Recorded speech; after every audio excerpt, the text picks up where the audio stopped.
All right, so the IndyCar Series calls Indianapolis home. I call this my home. All right, this isn't about me, though. It's about the IndyCar Series tonight in Daytona. That is where we are tonight for round number 3 of the TI IndyCar Series, of course, presented by LD Concepts. We welcome you in to the world's center of racing. It is the Virtual Daytona International Speedway for the Grand Prix of Daytona, or Daytona Grand Prix, whatever you want to call it, tomato, tomato. Either way, round 3 of 10 tonight for this TI Racing IndyCar Series. I am the captain. We welcome you in. Of course, Gary Gonzo joining me fresh off an Auto Club race that's the last you'll hear me talking about it around him. And he will join us. And, of course, a fun race in store for us this evening around this 3.54-mile road course, Gary, and a very fun track, one that this series has actually seen before. They ran this a couple seasons ago. We're going to see tire wear. We're going to see draft. We're going to see a Ferris wheel. We're going to see that seated ride that goes around in circles. We're going to see speeds close to about 190 miles an hour because of the high downforce. What else are we going to see tonight? We're going to see airplanes landing on the backstretch. Oh, good point. Yep. We're going to see horseshoes. Yes. Multiple horseshoes. Yes. No, this is, I believe, the second time the series has been to this track. Isaac Morris won the last time it was here. IndyCars, of course, have not been here for reals. Other than testing. They have come back here in 2007 to do some testing, and they used the motorcycle course for that.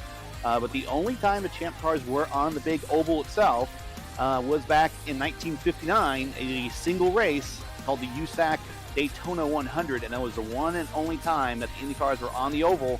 And we'll talk more about that because that was a pretty star-studded field that even impacts today's world of auto racing. And you'll hear a bunch of big-time names that were, you might know from like car dealerships and stuff like that around the United States and stuff, and so much more. So we'll talk about that on the way. Right now, let's talk about the points, as we have a point battle on our hands after 2 races, one road, one oval. Isaac Morris sits on top by 11 right now over Kite Bommersbach. Sam Blackwood there in the 3rd position. There's Carlos Gomez in 4th. And look at this. The guy that missed the first race of the season is 5th in points. He wasn't even here, but he goes and wins at the Auto Club race last week, and he is sitting there 5th in points. Yeah, he's pretty good here, too. He's actually currently provisionally 5th on the grid right now. Last time we were here, I believe he finished on the podium for sure. He might have been 2nd. And that's kind of when he showed up on our radar screens. It's like, hey, this guy is pretty darn good. And hey, if you could take 6 weeks off and pop back in your simulator seat and win a race like that we had on the oval at Fontana, then everyone should keep their eye on him here for sure. Yeah, if I took 6 weeks off right now, I would hope to complete the first lap. So he's doing pretty well. Needless to say, if I remember correctly, I don't have much memory of that Daytona race off the top of my head other than a little bit of prep I've done. And I don't remember looking at the results of that race. But if I remember correctly, it was Isaac, Eric O'Connor, Ed Kerstetter. Those three names came to my head. That's right. Yeah, that might be it, yeah. But needless to say, tonight is going to be a fun race. And let's talk a little bit about the tires as we go into this race, because obviously, I've seen some races here in the IndyCar at the Virtual Daytona and stuff. And the one thing that has been noted is that the alternate red tires take a beating here. Do we expect that again tonight? Yeah, because they're not built for the bank portion of the course that they're going to be on. Even at the lower speeds, sub 200, they're really not built for 24 degrees of banking at at that speed. As you see them, they're mostly sub 200 miles per hour type speeds on road courses, and most of the time it's for under braking and under acceleration. So I've heard some teams say that they want to get off them as quickly as possible. I've heard other teams say that they're good for 13, 14 laps. I do know a run is going to be about 13, 14 laps. But the way the math works out, there's going to be like 3 long runs and possibly 1 short one. If I remember this right, that short run might be the one that people decide to use the alt on and use the primes for everything else. Which, if you do that, do you run the short run at the beginning of the race and get them out of the way, or do you go for it at the end of the race and maybe go with a short fuel load, just a quick top, and throw the reds on there and maybe get max speed out of the car? Well, either way, it's going to be a short pit, because you could do it at the front, and then you only have 6 or 7 laps of fuel that you've used, and that's going to be pretty quick fill. And you'll definitely be able to change 4 tires and fill that tank up relatively quickly. You could do it also at the end. But I would actually be thinking about hitting pit road early, especially if there's a lot of traffic in front of me. If we go 6 or 7 laps in, and the race opens up in front of me where I don't have a lot of traffic, that I'm not fighting a lot of people that are not slowing me down, then maybe I want to do it to the end. But if they are, maybe you want to pit earlier rather than later, just to get them off, and then you're pretty much going to empty back onto the racetrack with clean track around you. Let's talk a little bit about some of the key places on this track. I think the one for these cars specific on this road course is turn 6, which is the left-hander coming out of the infield back onto the NASCAR portion of this track because of all the bumps. I will say it straight right here. I am scared to go wide open in that corner, period, coming out of that. I almost wait until you're across the white or the yellow line to get back on the track. Yeah, that's coming out of the Western Horseshoe and entering it's the if you've ever done the 24 hours of Daytona here for the iRacing on the iRacing surface, it's the corner that has perpetual yellow on it. Every single lap you go through, and you get one of the warnings that usually there's a caution on turn 6 for some reason or another. So it is a treacherous place, even for. Ed Kerstetter is driving an LMC car. I noticed he was down in that chat earlier. Interesting. Well, anyways, as I was getting ready to say that the turn 6 is that you're trying to get all over the accelerator, right? And you're going over a portion of the track that's really not meant for that much of speed. It's dirty, it's flat, it's going to be it's going to have a lot of sand and stuff there, and that's where a lot of cars end up losing the back end and spinning out because they're trying to get back on that power as soon as possible to hit that banking so they can get the long run through turn 7 and into the bus stops in turns 8, 9, 10, and 11. So that's going to be very key here this evening. So we're looking forward to seeing what that presents us in this race. And as you mentioned, Ed Kerstetter, we're going to have to check on this one. We might have some breaking news. They're about to bust out on the stream here in a second. Might have to send our sideline report. Oh, wait, we don't have one of those on Captain TV. But either way, we'll find out and get the update on that situation. Hey, let's look at the schedule real quickly as they're wrapping up qualifying right now. We'll go down and check out the grid for the race in a very, I guess we'll call it an upset maybe for the P1 award. But Daytona's road course tonight, then we hit Road America next week. And then 2 weeks from now, the race that a lot of us are looking forward to. The 6th running of the Indianapolis 250 and actually 300 this season, if I remember correctly. Did it not get extended 50 miles? Yes, we're going to go longer, yes. So 120 laps, 250 miles, and, let me back it up. 120 laps, 300 miles to get to the finish, and looking forward to that. And some hack is going to be on the track that night, making his debut in this series, so we're looking forward to all of that action and so much more. And for once, I make a comment like that, it's not about Gary. So looking forward to, again, the great racing this evening, or looking forward to that in 2 weeks. Tonight, we're looking forward to also, here is, one other factor. These cars are going to be going down into turn 1 here at the start of this race. Speed's not as fast as they're going to be on a normal lap, but you're going to be at a pack 2x2x2 going down into turn 1, which is not an easy corner. No, it's one of the gradual sweeping corners. It's almost a never-ending corner. Right. Sometimes what we're going to have to do is people are going to hit the brakes a little bit earlier because you can't see around that corner, really. It's tough to see, so you kind of err on the side of slowing down, and you're probably going to end up with someone in your gearbox. And you always got to be careful, too, because you get that one car that will lose the back end, and it kind of just does a lazy spin over into that inside wall or that Armco over there. And like you said, it's blinding. You can't see them. So you got to be careful of that. So the cars are on the back straightaway back there. We'll go. There they are, right there on the screen. Let's take a look at the starting lineup for this Daytona Grand Prix. George Whitehouse. We can call this an upset if you want to. How about 0.4 of a second from a guy who, according to Gary, said he had no speed, apparently. Kite Bommersbach will start second. Sam Blackwood, Cohen Evans will start in row number 2. Ed Kerstetter, Isaac Morris, not one of his best qualifying efforts. He'll start 5th and 6th. Stephen Larkamp and Ido Vila will start row 4. Charles Baldwin and Justin Miller, row 5. Jim Herrick and Carlos Dotero, they will start in row number 6. I promise I'll get you car audio here in just a second. Lester and Don Hunter, they will start there in row number 7. Row number 8, as you see me trying to multitask here, goes to Luke Daniels and Dan Barrera. Row number 9, Steve Grabowski and Andres Perez. And that is going to be it. Sam Blackwood did not grid, so we'll have to check out that situation there. That's going to go ahead. Kite to move up a spot to be on the outside of the front row. Then it's going to allow the 2 LMC cars to be side by side each other for row 2. But what it's probably going to do is Sam might be anticipating a bit of a pileup at the first lap, he's going to probably leave from the pits. Are you saying Sam is pulling a Gary Godso? There's nothing wrong with the strategy. Like owner, like driver. What do you know? Pace car is in, and he's second. He's cussing me out right now off the mic. Good jump by George. Daytona. Yeah, George is gone. Yeah, George is like, I ain't going to play time here, and I don't blame him, especially with Kerstetter and Cohen behind me. So he's going to go out and get a big lead here going into turn 1. And Kite's right there with him, followed by Kerstetter. And it looks like, for the most part, we're safely through turns 1 and into past pit road. I owed because I watched Isaac drop it in there almost 3 wide. And I'm like, don't do that. And he made it work like Isaac does. But needless to say, Whitehouse out to a pretty good start already. 4/10 as they work through the kink wide open here.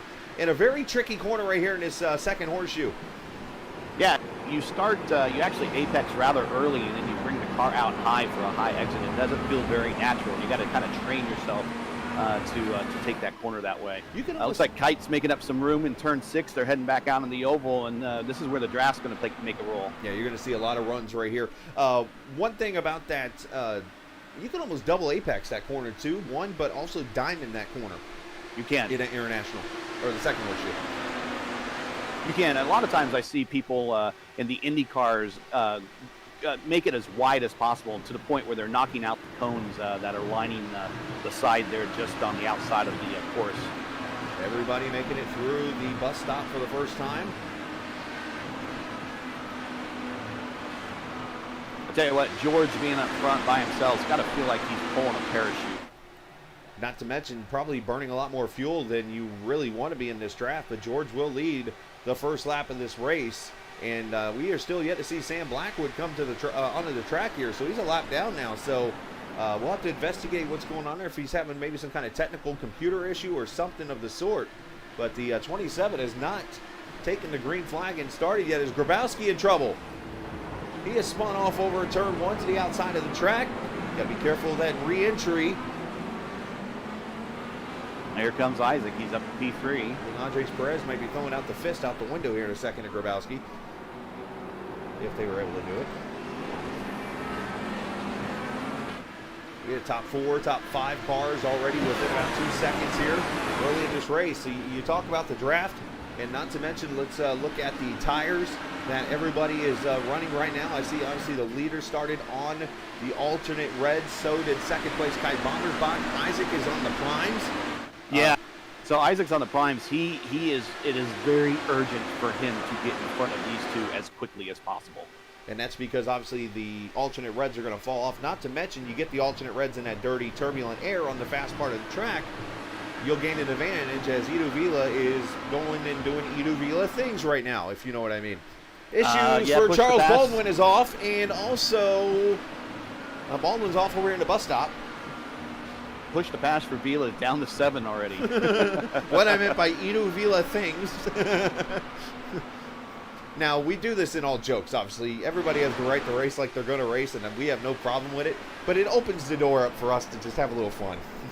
Well, you know, I guess we don't have our own version of the gas man. The gas man in IndyCar racing used to be Tom Sneva. I guess if we're going to have our own version of the gas man, maybe it's going to be Edu Vila. Isaac Purple 130.7 just now on the primes. That's scary. Well, yeah, but he also has 8 of the draft there, too. Oh, good.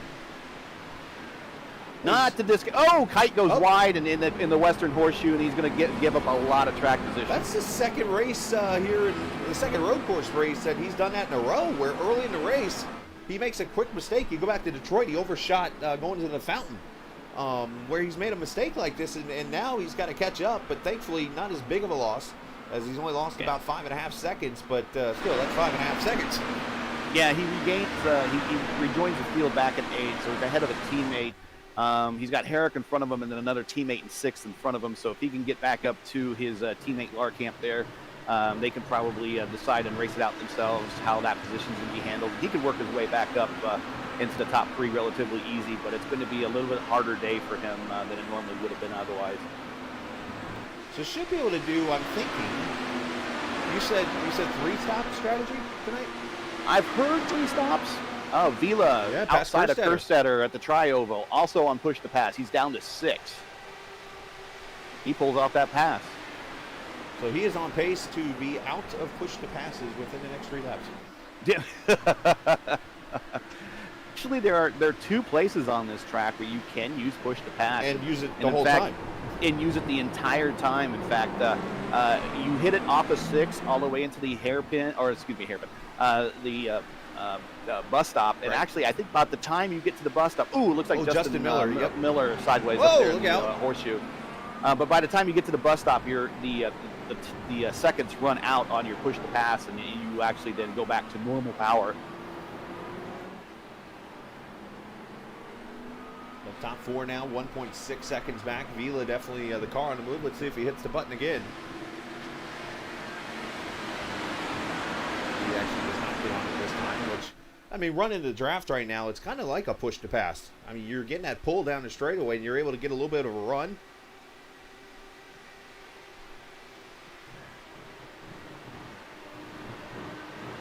Hitting those corners there in the bus stop. Gotta take that carefully now. You can't take them as liberally as you used to. And Grabowski's having even more issues over here. Turn 6. That car is not looking pretty in the right rear.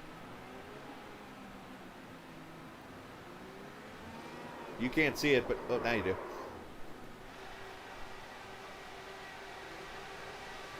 So do you think Isaac is riding right here in second? Just kind of, you know what, let me save a little fuel because, I mean, the range is going to be somewhere 13 to 16 laps, I'm thinking, especially if they go into like a fuel map 5 and kind of draft off these cars. So if they can get to lap 16, it's a 2-stop race. The problem is you got to make the tires go 16 laps. I've never really known Isaac to be, patient in that type. I'll be spotting for him in some upcoming races, and I'll be definitely that voice in his ear that he should be more patient. But typically his style is not to be patient, and I think if he could, the first opportunity to pass George, he'd probably take it. So knowing what we've just heard, I could see how this goes. If Gary was in this exact spot right now, spotting for Isaac, he would probably be saying the words like, all right, Isaac, let's pace ourselves here. We're doing good. Just run the draft, save a little fuel. Yeah. And the words out of Isaac's mouth will be something of the sort of, Shut up, Gary. Maybe. See, I mean, I had the sound in my head of how I wanted to say it, like in a Isaac accent. It totally failed the execution, though. Like I more sounded like RoboCop instead of Isaac Morris.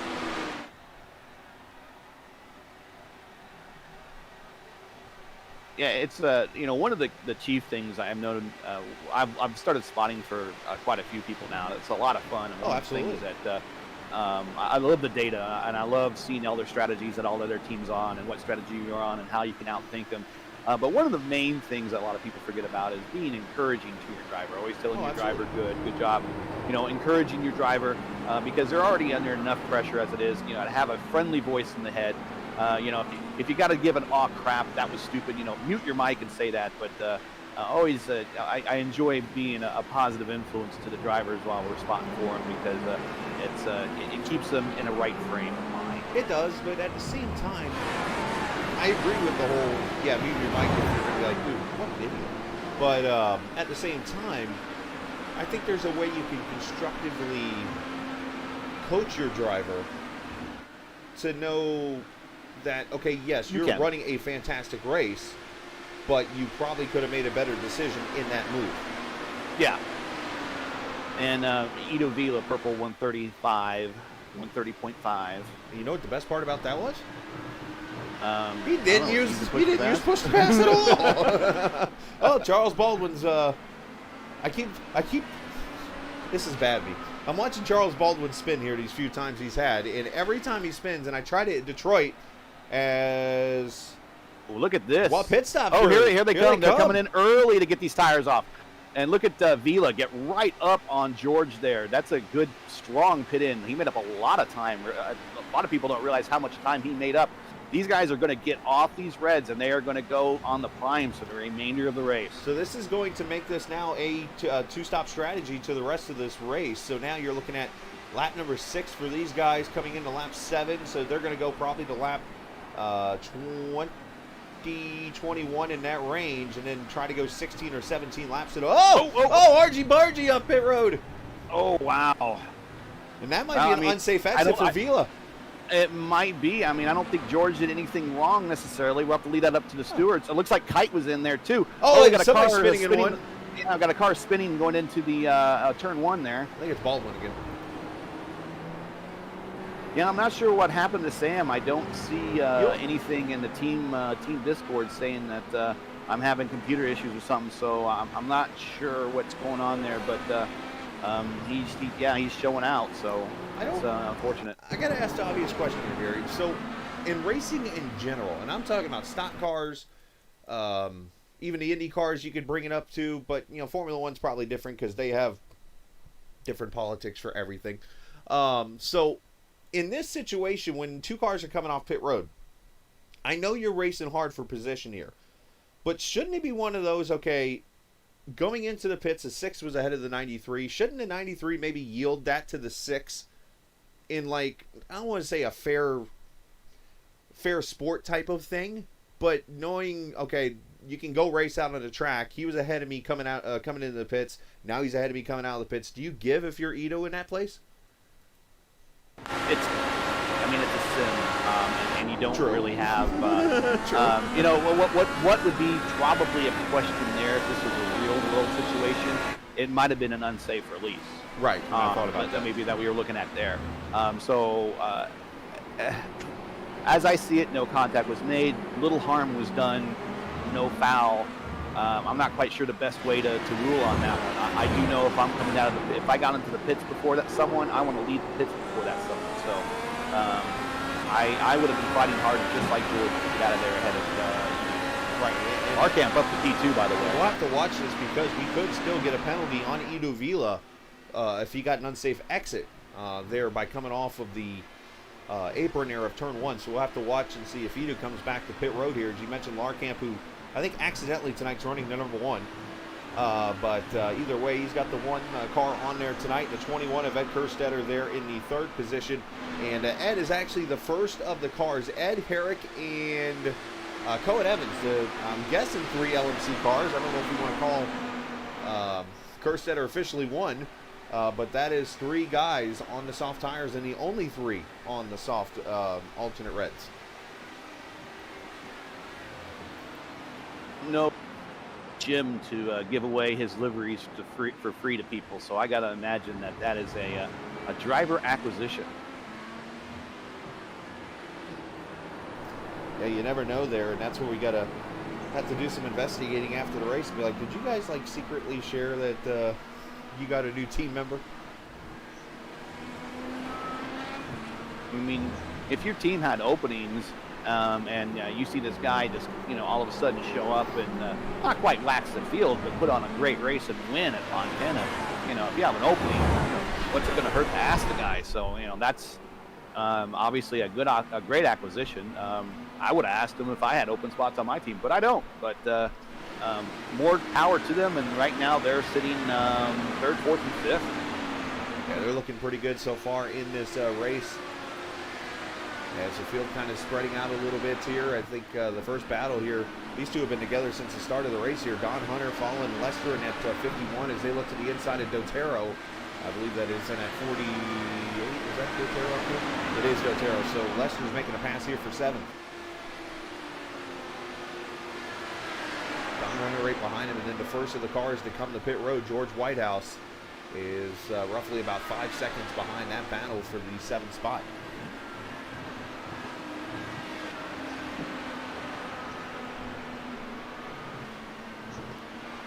So 10 laps in, I guess this would be a good time for us to share that you can actually get 10% off right now by using the code TIRACING10 at lmcgear.com. Of course, lightweight motorcycle camping gear. Use the code TIRACING10 to get 10% off your order at lmcgear.com.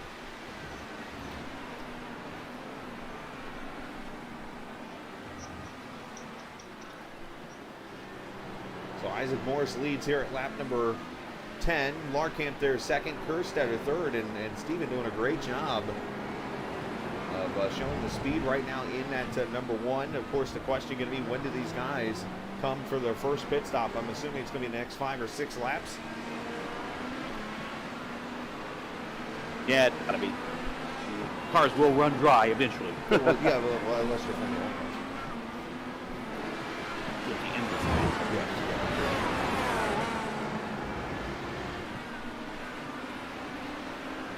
Tell you, Larkamp is cutting into Morrison's lead. Kind of under a second now. It is under a second, and Ed Kerstetter about 3.5 back right now in 3rd, and then Cohen Evans there in 4th. I'm actually going to mute my mic. Never mind, I'm not going to. I was going to mute my mic for a quick second, but never mind. We digress. Mark Cusano watching tonight. Mark made his debut in the TI truck race last night. He's watching on the stream, brought some of his friends with him. Apparently they're big fans of the Baja Blast Mountain Dew. Random. Biggest mover in the race so far, by the way, one of your boys, Luke Daniels, up to the 6th position after starting back in the 15th position. Luke in the, wait for it, Luke car. Yeah, 9 since the start there. He put on a great race at Fontana last week. Top 5, top 5, and he actually benefited a lot from my caution. Yep. So he did a great job there. So this is his 3rd race with us, and we agreed that we do 3 races together. And I'm hoping, especially after these last 2 performances, that he sticks around a little bit longer because he's doing a great job. Yeah, I actually talked to Luke a little bit, and jokingly he said, "Yeah, I got blocked by my teammate on the last lap, or I could have had top 3." But I obviously said it in a joking manner and understood. Yeah, you got to race for the finish and stuff in the end of that race. But one other thing I'll share is obviously I've mentioned it a couple of times. I have a Thursday league now. That's an IndyCar league, more of a beginners type of league. Like, you don't see the Isaacs and stuff like that running here. A lot of my guys that I know from stock cars are over here running in the Indy cars and learning how to drive them. Well, Luke actually was in the Daytona race, which was our opening race on the road course here, so just 2 weeks ago. So Luke's got some experience getting around this road course now, and I think you're seeing it a little bit here tonight. Yeah, he's got that muscle memory from a couple of weeks ago, and it's paying off for him right now. So Larkamp has actually been catching Isaac, believe it or not, here on the Prime tires. Yeah. Larkamp actually came to the team by way of Kite, through Kite. Actually, Larkamp is a veteran of the Lionheart series. So he is no slouch. And when he became available and said he was willing to drive for Kamigoya, heck yeah. You just let me know when and where, and I'll pay you that much. He was like, can I drive my own livery? And I'm like, yeah. Oh, look, Sam's back on the course. Yeah, I was going to say, Sam just popped. Is Sam running the oval? I mean, he just came out of nowhere over there like, hey, wait a minute. Like, hey, good to see Sam out there. Yep, he's 5 laps in, so he's 6 laps down. I could make 6 caution jokes here, but we hardly see one on any course. So, except for there's going to be no full course cautions here, that's for sure. Unless like something weird happens, like what we saw on social media of Isaac playing Jack in the Box at a Road America League race recently. Yeah, so Larkamp's on so what happened pass. There? Yeah, here he goes. He's right there. He takes to the inside. I don't think Isaac's really fighting him that much. So yeah, what happened to Isaac? He was in the ISOWC series at their race. It's one of the very high-end IndyCar series on the service here, and he hit something called you know how some terms we use as net code and some of those terms. Well, he hit something what everyone calls is a landmine, and it's a point kind of where the car just kind of falls through the course a little bit, and then becomes becomes solid all of a sudden, and then it catapults the car into the air. And 1 minute we were just cruising on down to turn 1, and the next minute we're cartwheeling down turn 1. And we got a new leader. That's good. So he just let him on by. Both these guys are on the Prime tires. Yeah, it was an unfortunate deal, as you mentioned, for Isaac in that situation at landmine, though. That is interesting. I've never had one of those happen to me. I've hit, like, rumble strips or parts of, like, a wall or gaps or something like that, and things happen from there, but never a landmine like that. Did something happen to Larkamp? I think he might have just DC'd. Lose connection or something? Wow, those are leading the race, and then that's unfortunate. Unfortunate deal there for the number 1. So now it's going to move Ed back up to 2nd. Cohen now going to be 3rd. His pit stop should be starting here like at any minute.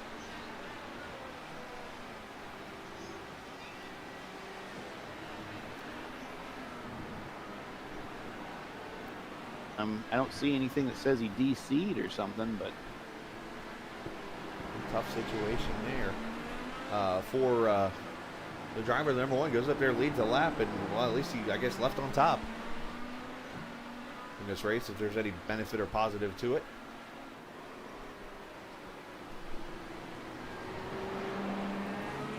So Isaac Morris leads by 5 seconds over Ed Kerstetter. As mentioned, Luke Daniels up to 3rd now with Cohen Evans in 4th. And you see Luke right there, and I believe he has made the pass on Cohen. So yeah, he just made that pass. Yeah. There's a thing for Luke, which, you know, Luke has some road racing experience and stuff just from getting to know him a little bit. But, I mean, that right there is a resume move, right, so to say. You put that in, I passed Cohen Evans. I passed the champion just now in a road race at Daytona. And here comes Whitehouse, right up behind Evans. Of course, he's now already made his pit stop. He's on those Prime tires, and everyone in front of him is yet to stop. We are 14 laps into this Daytona Grand Prix. Of course, as you watch on Captain TV, Chris Scala, Gotso here on iRacing as we watch this very fun battle and so many great passes and strategies going on right now. Of course, it starts with George Whitehouse. He was the first to come to pit road earlier, got off those primary red tires. He's looking at lap number 6 that happened at. So about 9 laps. Vila is right there with him. He's been right with him, driving to the front, right with him. So I see the server. I see the message now. It says server disconnected due to packet loss. So he is disconnected, but he is now reconnected. But unfortunately, he's going to be down on the field. As we ride with George, he comes up on the back of Cohen Evans. He is about 27 seconds behind Isaac Morris. Now, I'm not sure of the whole pit road delta at this track. If I had to guess, it's somewhere in about the 42 to 43 second range. So, in the end, George is looking to actually gain some time on Isaac. Yeah. Well, George's stop was 38.3 on pit road, 7.4 in the box. So as long as he remains inside of 40 seconds to the leader there, that's nothing but positive space on the other side of that deficit.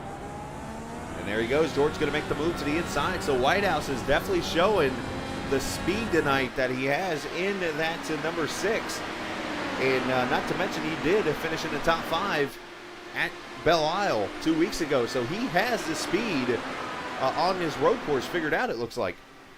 Yeah, he unfortunately had a run-in with a teammate at Fontana, but he's right back at it, and he has actually Luke, I believe Luke in front of him. Yep. So he's running down Luke, and I'm sure they're on the radio to each other, making sure that they'll give plenty of room and time whatever passes need to be timed. Perfect. Luke's coming to pit road. road. Hopefully, Luke's coming to pit road right now, and one thing we should mention. Cohen Evans is actually on the alternate red tires right now. So you're seeing the difference right now, and it's all of about 2 seconds or so from the fresh primes to the worn alternates.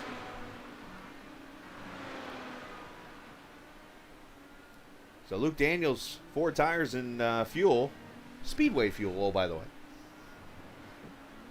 And rolls away 10.5, so filled that tank up. And delta, this will be a good delta right here. This will tell us everything we need to know. And this is all the way to the IMSA exit now. So this is no longer you can speed right here. You are at still the limiter right until there. So 45 seconds of a delta. So right now, with George Whitehouse being about 20 seconds, let's jump up to him here, 28 seconds behind Isaac, he is looking to have about a 16 or 17 second lead over the champ. When they come to pit road here, and he's in clean air now. He's hitting. And here comes Isaac right now. Luke did a 40.9 on the road pit road there, 10.4 in the box. So we're going to see what Isaac does here, and we're going to watch Whitehouse as he is currently on the backstretch now. And Kerstetter's off the pace on the. Kerstetter's off the pace. Is he out of gas? He might be out of gas. He might be out of gas. He might have cut it really close. Oh boy. You gotta be careful because these cars are hauling the mail. Look at that. Lester flies around. Yeah, that's a better idea. A little safer down there on the apron. Careful, Lester will try to draft off you. Oh, wow. There is some bitterness out of Gary Godson right there, boys. Cohen's on pit road, Lester, so that just tells you 16 laps, and Ed has to tow. Now, if there's any good news off of that is he was right off turn 4, so the tow should not be any longer than like a minute. But the guy who went out and showed up last week and won that first race at Auto Club, his first race back, apparently, unless something different has happened, has joined LMC Gear and ran the thing out of fuel. George now has a lead, and he has a teammate between himself and Vila right now. So that's something good where he probably could stretch it out and allow that teammate to be as wide as possible. Wait, are you talking about team orders in IndyCar racing? Nope. We don't do that here. Nope. I didn't say anything about team orders. We don't do that here. I didn't say anything about team orders. I said there's a teammate there. Making the car as wide as possible? Make it wide as possible. We don't do that in IndyCar racing, right? Yeah. I mean, nobody accidentally sticks the right rear tire out in the air for your championship competitor to hit at a road race in Sonoma, do they?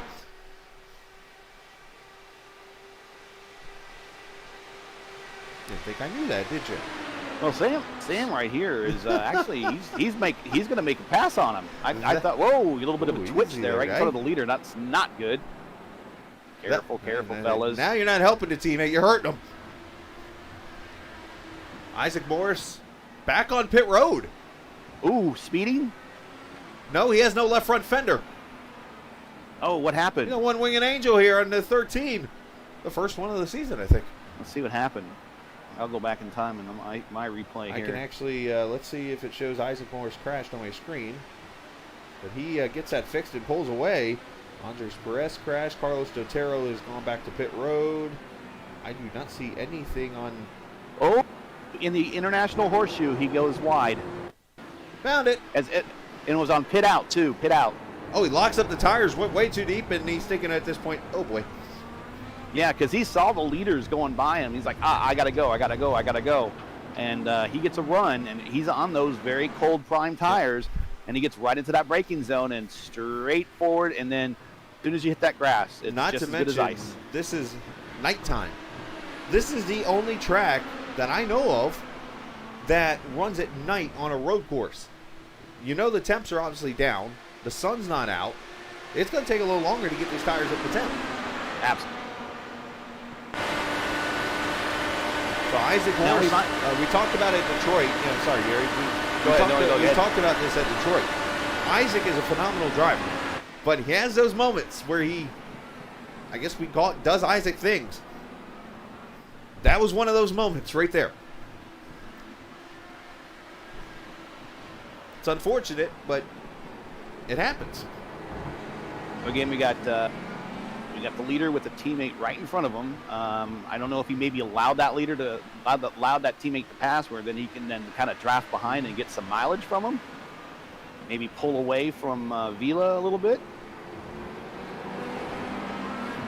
So Ed Kerstetter is back on the track, 12th position right now, and he is a lap down. He's the first car a lap down in that 27 or in the 21. So he's going to do whatever he can do here to make the best of a bad situation. Virtually impossible to make up on a road course without a caution, and we just don't have full course cautions on these type of road courses. Yeah, it takes something extreme to happen here. And let's look back here at the 9th position. Jim Herrick trying to hold off Justin Miller in the 80 car. And Stephen Larkamp fans, he is back on the track also, and miraculously enough, only lost a lap, disconnecting. Yeah, and it's going to be virtually impossible for him to, but he can make up some positions because there's 5 or 4 other cars that are lapped down that he can make a run on if he wants to try to make up those spots. Vila on the outside of George going through the tri-oval area. Look at that 3 wide going through the tri-oval on the turn 1. Careful, fellas. You got to be very careful of this. You got 2 teammates, and then of course Ido Vila, who is on that list of drivers now, not discrediting Whitehouse. He's looking for his first career win also, but Ido Vila, he's been in the series for a couple seasons now, and how nice it would to put that Grublets on Ice 93 into victory lane at the, well, of all tracks, Daytona. Push to pass left. George still has all 10. So out of all the drivers in the field right now, only one is on the alternate reds, and that is Lester, who is in the 7th position right now as Isaac goes, oh, there's the angry lap from Isaac, 130.4, goes purple. That's the benefit of Isaac going off track. Usually Isaac laps turn up, and those are laps that are just like, where did that come from type laps. And he has an equally fast set of cars in front of him. Height and Cohen, and so he's getting full benefit of the draft there as well as turning what would have been a fast lap time by himself. Now it's draft dated. So 20 laps in, 24 laps to go, 1 stop in for everybody except Kite has made 2 pit stops, and so has Isaac. Now Kite making 2 pit stops. We'll have to look into that unless something I missed in the count, as Sam's going to pull down and let these guys go on by and battle it out. Classy move on his part. Unless that's just a mistelemetry or something, Gary. I don't know if you can confirm that also. But it shows on my screen Kite with 2 pit stops. It shows Isaac 2, and then Carlos and Andres with 2, but they're all off the track. Blackwood with 2 and Grabowski with 3. Yeah, I'm showing Kite. He went with softs, I believe, to start, and is now on primes, I believe, if I'm reading that right. Check. Yeah, he is on the primes. Let's take a look. And he went 6 laps on that first set and only went 4 laps on that second set. So something happened that caused him to come back in. Wonder if his fuel didn't top off, maybe? Or he had to use the reset on maybe some damage or something. I will investigate. He slides that. through the international horseshoe there. That was that lap. He's now on the back door of the group for backup onto the podium step again. And remember, Kite has not finished. I don't think he's finished the race off the podium as of yet. So no, that's correct. I'm looking through my timeline of events here between laps 7 and 10. And Grabowski, Miller goes off. Grabowski, Perez crashes. Cohen actually had an issue. And Kite came back to pit road. I'm not sure. looking on the outside coming into the bus stop chicane. Whitehouse and Vila pit road. So this is the start of the second round of pit stops. These are the guys that all pitted at. Yeah. Are they blocking on pit road? They went 14 laps on that stint. Did you just see that? So Ito made a move into the concrete, and George went down there.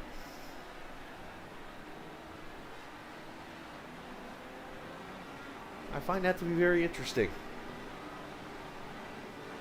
There really, I mean, there is a rule in the league that you need to come down the far side right. of the pit, and then when you get to your box, or about 4 or 5 or so spaces from your box, then you can come in.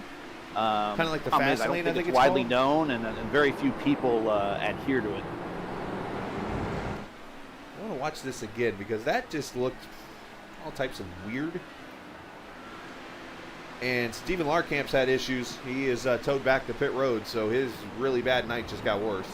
Yeah, he looks like he's disconnected, unfortunately. So let's watch. These two come down pit road together. Now, in a way, I'm being facetious on this. But let's watch. Okay, so George's all the way in the white line. Ito goes up there. George kind of fades down here, a little Pruitt fade. Ito goes all the way down, and now George comes all the way down. It's like, I got nothing. Got nothing. I mean, think he was definitely blocking. I mean, no. They're both at the same speed, and there's no, he wasn't impeding any, but right. I'll leave that up to the stewards to decide. The first Pruitt fade in pit road history.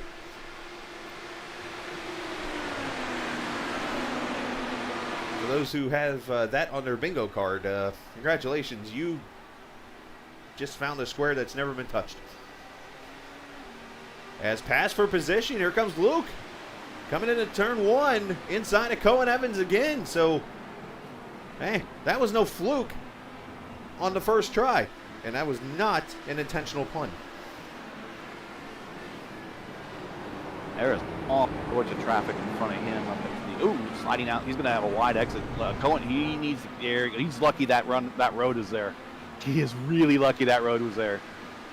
I feel like I've said that a bunch to myself. Like, man, I'm lucky this road's out here.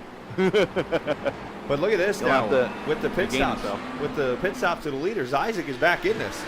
But he's got to make another pit stop again, unless, can he find a way to save enough fuel to make the next pit stop with these guys? Let's see. I mean, you wonder if he might be riding in fuel map like 5 or 6 or something like that, maybe save a little bit of fuel. Well, Steven, I was saying that at least the good thing out of tonight is you fell through on top. Great effort, though, man. Sorry to hear that happen. It's okay, Steven. When we had the race at Michigan, the rescheduled race at Michigan last season, yours truly was P2 en route to his first podium in this series, and everybody got DC'd. Yeah, thanks to some, won't name a name, but somebody's car that was lagging big time that crashed us all. I don't think we can blame him for that because it just is a odd circumstance that. It was actually determined that when a car leaves the ground and goes over the fence or through the fence, that's when it crashed the game, and that's kind of what happened. I mean, if I'd have known that glitch was out, I would have found a way to do that in every Indy official race for the next few weeks, and I'd have found a way to win the race. There were people doing that until they fixed it. Well, there you go. Just got to go back into the forums and see the number of people that were complaining about that particular That week. guy flipped on purpose. That guy flipped on purpose. I wasn't the only one. Yeah, but I mean, it could have been worse. I could have been in an official race where it was going to count against me for iRating and safety rating and all that stuff. At least it was just a league race, so it was this little pride. Now, I've been there before when you get dropped. I got dropped in P3 at Indianapolis one time. That was awful. Yeah, speaking of Indianapolis, we're going to go ahead and give you the heads up 2 weeks in advance. That race will be shown over on EMRN, which is affiliated with the TI Series, and of course with Chris Lewis. They host the Cup Series on Thursday nights and some other stuff that they do. They're going to be broadcasting this race in 2 weeks, and the reason being, Chris Lewis, I think, who might have had too much Tito's that night, reached out to me and said, "Hey, Scala, come run Indy with us." And, of course, the words out of my mouth afterwards were, "Are you drunk?" Which would put two and two together. We needed to have a moving chicane wow. in the race. Can I note that I have more Indianapolis 500 virtual wins than you do? Let's see, how many you have? Because I actually go back into the IndyCar Racing 2 days where we were actually racing those series. Well, let me ask this question. Does the IndyCar PlayStation games count? No. Because I have 3 in that one.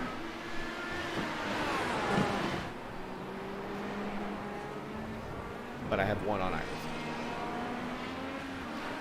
So I had go ahead. 4 in ICR2 and in those leagues way back in that day, and then I had 1 official race, and then of course I think I did a really good job at my fixed race, finishing 4th, all things considered in that particular race, but it was a good showing. Is not first.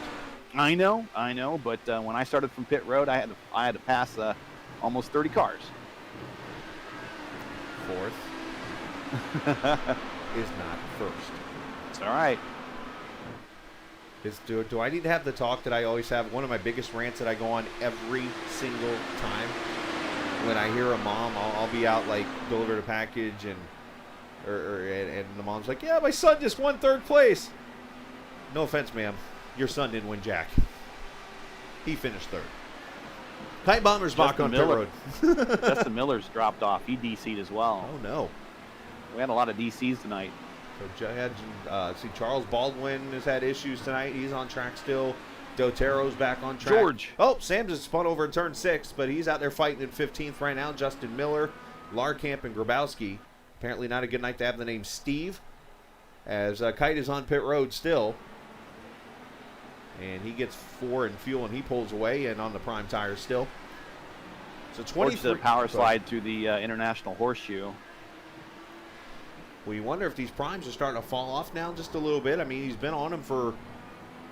See, 21 here, where we're at lap 20. He made a stop, and his current stint's only 4 laps. Okay, so it seems like a lot longer than that, but yeah, it's a little early for that. Now, Isaac has fallen back to the 3rd position behind Edu. So, again, you wonder if Isaac might be running a fuel map that is helping him save fuel. And breaking news, Edu Vila is out of push to pass. And he could be, and effectively, Edu is a teammate as well. Oh, hold on, Isaac. Oh, I thought I saw him get a little oversteer in that chicane, in that bus stop. Yeah, the B squad for TI Racing, which is driving the Grublett's purple and white car, they're basically effectively teammates to the Prime squad, right. Which is what you see the car behind what Isaac is in. Now, I will say in fairness, I'll probably be on the TIC squad for Indy. Well, everybody needs a C team.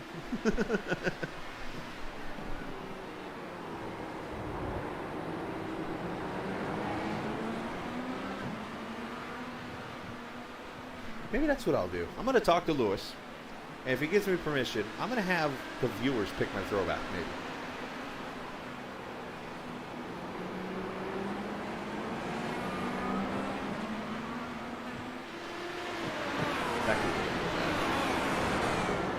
Don't make it nasty. What's that? Don't defile an IndyCar by putting a NASCAR livery on it. I never. Well, why wouldn't I? Won't do that. I promise you. I will not do that.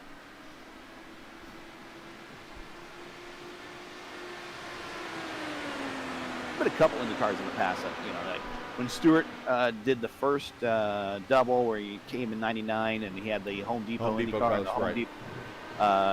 He could still do the Pontiac at the time. That was a slick looking car, and of course, what else in the past that we've seen? There's been like the Skull Bandit IndyCar and the Skull Bandit stock car and stuff like that, but rarely you don't see a lot of crossover in liveries. I think Ganassi tried with the Target livery when he had Target running on his stock cars.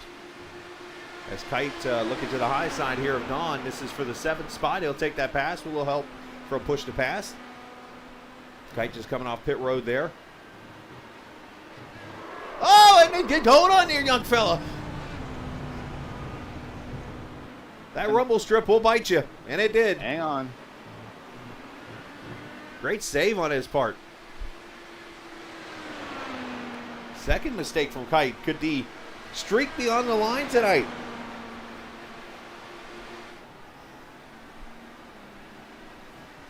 Kai Bommersbach is fifth career start and has 4 podium finishes. Yes.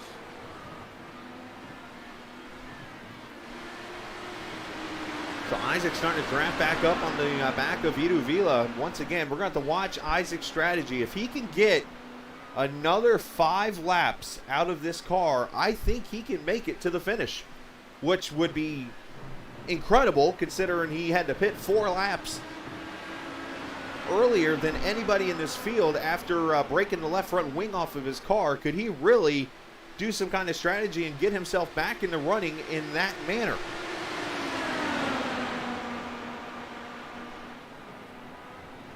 That for position around his teammate. Yep. So now up to the 2nd spot.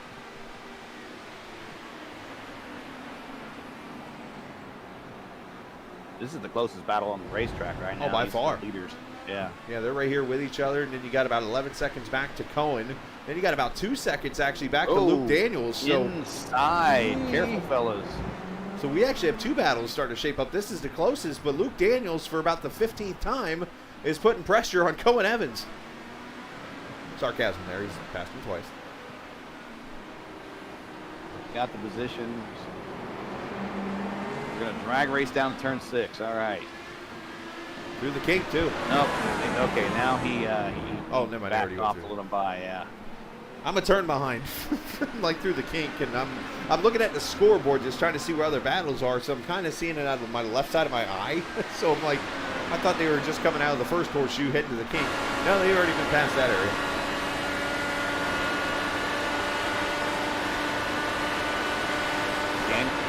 Less than 2nd behind Evans right now. So, Gary, you made the comment earlier before the race. You were talking about the famous Daytona Indy race back in 1959. Yeah. You mentioned some of the names that were in that race. Talk about that a little bit, because that was a historic day for, obviously at that time. What was it, USAC? I believe it was at that time. Yeah, right? definitely USAC. Yeah. Of course, the poles there, the entire front row was locked out by the Rathman family. Jim and his brother Dick. They qualified on the pole. He had a speed of, I believe, is over 170 miles per hour in a front-engine roadster. That's extraordinarily fast and also extraordinarily dangerous. These guys for Lester. Ballsy. Oh, Luke spinning in the turn 1. Lester is gone off over near the bus stop, and you just mentioned Luke Daniels having some issues turn 1. Looks like he's able to get the car going. I don't see any damage from the front side here. Looks like his car is clean. So Luke, unfortunately, maybe light contact with that inside wall. But I mean, the only harm you're going to see here maybe is a little bit of lost position on track. Yeah. Time-wise. Yeah. So, but yeah, obviously Lester with the bigger issue, some heavy damage there, and he is on pit road right now. So onward with your story. So we got even AJ Foyt. This is one of his very first USAC Champ Car races. He was in that particular race. Some names that may not ring a bell, but are significantly important into modern racing history. A guy started 5th, finished 6th. His name is Elmer George. That would be Tony George's dad, and that would be Ed Carpenter's grandfather. Yes. So he was in the race. Now, interesting, one of the guys that did not qualify. Battle for second here real quick. Ito getting by White House. Continue. Yeah, one of the drivers that did not qualify had the last name Said. And if you're thinking that he might be part of the Boris Said family, it is Boris Said's dad that actually did not qualify for that race. But later, of course, Boris Said won many a road course race here at on the Daytona Road Course. So just some great stories. So the interesting thing is the USAC race was scheduled at the beginning of the year here, much like NASCAR scheduled Daytona 500. Actually, I think it was supposed to be like the weekend after, or very relatively close to when NASCAR ran the 500. But when they had the race, and there was actually a fatal wreck, George Amick died in the race, and that was one of the reasons why they didn't want to come back. Is just really these cars were not prepared for that banking. They already committed to a second date, and that second date happened to be over July 4th weekend. Well, IndyCar and USAC said, nope, we're not going to run that weekend. So it left Bill France with kind of scrambling what to do, because he sold tickets and he's promised cars were going to be running July 4th weekend. And that was the start and the result of the Firecracker 400. There you go. So thank IndyCar for that one, too. There's story time. Hopefully everybody enjoyed their popcorn. And I shared this the last time Gary obviously shared that story. Jim Rathman, of course, name comes to mind. Obviously, big-time IndyCar driver and stuff like that. But also is if you go down about 45 minutes to an hour south of Daytona on I-95, you come into the Space Coast area, Melbourne, down where I'm from, Vero Beach, and that stuff in Florida, and you have Jim Rathman Chevrolet. So to speak. Well, his car dealerships with his name on it. Anyways, so Isaac Morris leads. Ito Vila, as you saw on the live screen, past George Whitehouse. Luke Daniels made a pit stop right with 18 to go. Is that too early, Gary? I'm gonna have to conserve. I think we determined that 15 laps. What lap did Kerstetter run out of? 17. I think it was lap 17 he ran out. Yeah, he's going to have to conserve quite a bit. He's going to have to conserve to save a lap. That's easier said than done. But you know what, though? If there's any track you might be able to do it at, I mean, you think of Watkins Glen, but you think of here, a lot of the corners are a lot of speed before a hairpin or a slow corner. So you could save a lot by lifting out of the throttle, like at the King. Sure. You could lift and go down into the horseshoe. You could lift and go down into turn 6 in all these corners and probably get a little bit of fuel out of it. Kerstetter on pit road with 16 to go. This would probably be his final stop. Yeah. And Morris leads right now. Everybody is on the primary tires for the rest of this race, it looks like. The only one I'm seeing on soft tires would be Lester still. Yep, Lester. Del Toro is on softs as well as Perez. Cohen Evans still running. Yeah. First of the lead lap car, or the leaders in here, 16 to go. Now next week we go to Road America, so we go from Daytona to the north. And well, it's going to be a similar type strategy next week. Of course, they're not going to have the banks and whatnot of a super speedway, but it's going to be a 4-mile road course, and really you can only get 13, 14 laps to a stint here. Yeah, so these guys are going to have to conserve a little bit if they want to, shave off that final stop to make it shorter, because it's a pretty firm number. Just about everyone's coming in at lap 15. As Don Hunter was on pit road just now, he leaves. Jim Herrick now on pit road in the 40 car, watching the final round of pit stops here as everybody comes in right around 15 or 16 to go, taking the last set of tires that they need. Isaac Morris is in. Here comes Isaac in. And how about this? 16. I'm sorry. Yeah. He made it 16 laps to go. So he just ran. This is lap 15 of this stint. Wow. So the window's open for him. Here he goes. So he actually just made out pretty well for what happened to him and having to make an extra pit stop. So look at it logically. He's on a 4-stop strategy. I think he's going to. He's soft. switching alternates. Yes, he sure is. Oh, He's, gutsy call. He's pulling the guns out. We're gonna go. We're gonna go. Get out of his way. So the alternate reds for Isaac. And Dan So Barrera about- right there in front of him. He's on the alt. Yeah.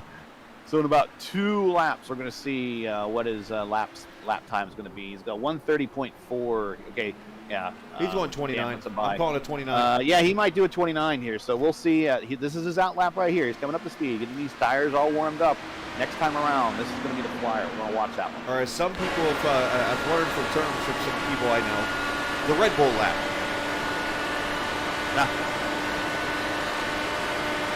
Red Bull very famous or infamous for coming in at like 2 laps to go when they know they're not going to win a race and going out and running the fastest lap of the race so that they get a bonus point. The Red Bull lap.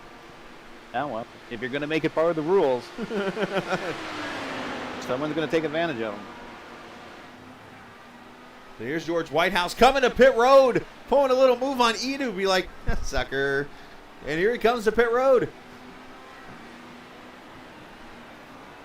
Yeah, we got Isaac going through the horseshoe right now. Now this makes this too easy to say. Going through the bus stop, excuse me. This makes this now too he's easy. in NASCAR turn 3. This makes this too easy to say, but you know what Edu's saying right now.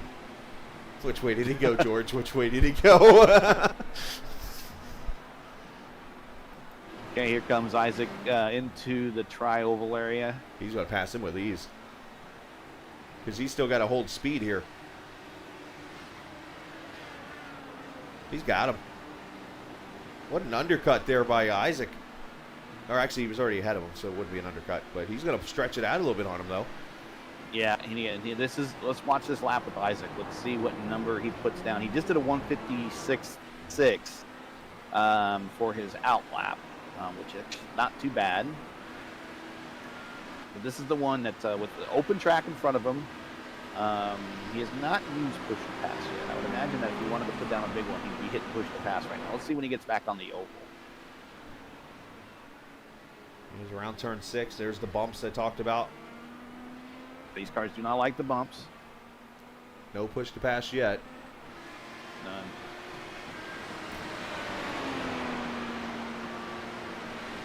Yeah, great race. A lot of strategy, some incidents, some different leaders tonight. We haven't seen like the same cast of characters. Outside of Isaac, and Edu's on pit road now, so Edu's got to protect the undercut from George. Yeah, he's going to probably pop out right around George, and it's going to be about the same margin back. Let's watch George and him come out. I think they're going to be right on top of each other. Do you think Isaac runs this hot lap because knowing that the tires are falling off so quickly, does he try to preserve? Let's see. We're going to find out here in about 3 seconds. There it is. 30.3. Oh, he's going is. faster this time. There it is. So, am I not surprised? Not 30.3 without the draft. Yeah. And he just put the undercut on Edu, so he's passed him. Looks like George passed Edu. Yep. How about Kite up to the 4th position now? But Kite probably has to pit one more time. Yeah, he's about 5 laps, 4 laps away from pitting. He's 10 laps into his current stint, and then he needs to hit pit road, and he'll be gone or be done for the rest of the race. But here's the thing, though, does Kite go as long as he can? If he stretches it out another 10 or 15 seconds, he could only lose 1 position on that pit stop. He's got Luke Daniels sitting about 20 seconds, 25 seconds back right now.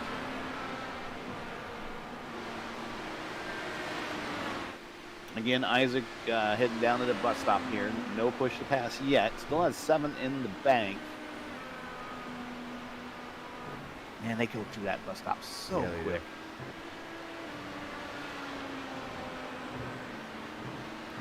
What, probably the 4th gear?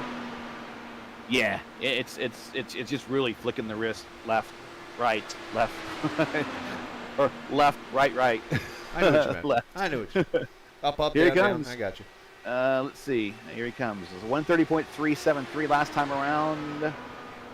130.988. So I don't know. Maybe he's perfectly taking some time. Maybe he missed the spark somewhere. Maybe he's just going to say, hey, I did what I needed to do. I'm going to preserve these tires, like you're saying. Any number of things. Is it going to be enough, though? Because he's got about 4 seconds over George Whitehouse. He's got 5.5 over Edu Vila. He's got Kite Bommersbach, who, again, he's got a pit. So I don't want to sound disrespectful, but we can almost eliminate Kite out of the picture here for the win. And probably even a podium, unfortunately, tonight for him. So you're looking at Cohen Evans probably moving up to the 4th position. Luke Daniels right now looking for a second straight top 6. As you said, he is definitely showed you. We got some right in front of the leaders. 2 cars got together. I'm not sure who it was. Maybe Deltero was one of them. I see the 5, Andres Perez, right there behind him, maybe. Yeah, 2 cars were very slow, and one was around. Charles Baldwin, it looks like, might be the other car. Yeah, that was an oh my gosh moment right there in front of the leader. Baldwin jumped to the pits. Let's see.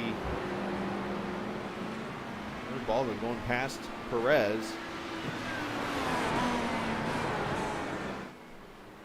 Comes out of turn 6.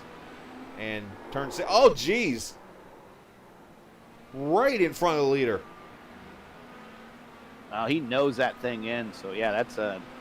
if you're not going to make it back, that's going to be a tow. And turn 6 bites somebody, and that's why I say turn 6. Well, and it's even worse for Indy cars because the Indy cars do not like to bounce at all. Right. You know, the sports cars, when you take an LMP1 or 2 cars through there, it's a little bit more natural because over. They bounce a little bit more. Indy cars do not travel at all. You got to understand that even though you have shocks and everything, these do not bounce at all. Which is interesting that you say that because immediately a thought comes to my mind. You think of tracks like St. Pete, you think of the street circuits, Long Beach, you think of Belle Isle. And even going back in the day a little bit, you think of Burke Lakefront Airport. That track was all get out bumpy. How can they not handle on a track like this, but you go out to those tracks that have potholes, if you will, and they bump over those things? Well, I mean, it's not a chronic problem there. I'm just illustrating that turn 6 is why these cars have issues in turn 6 where you don't really see in other types of races that are here. You know, also keep in mind that for real, the real drivers are hitting the street courses there. So, I mean, I would imagine if IndyCar was here for real, they would find a way to manage those bumps for sure. Probably have somebody go out there and repave that section. Probably be grounded down a little bit, yeah. So here we go, another lap for Isaac. Another Dover? Let's see what he got. Yeah, 131.5, so slower again. 37 for George Whitehouse, so he's actually faster. Edu Vila's faster than them both. So I think we're going to have ourselves a 3-car fight for the top spot. 2 drivers looking for the first career win. Isaac got a little squirrely in the International Horseshoe.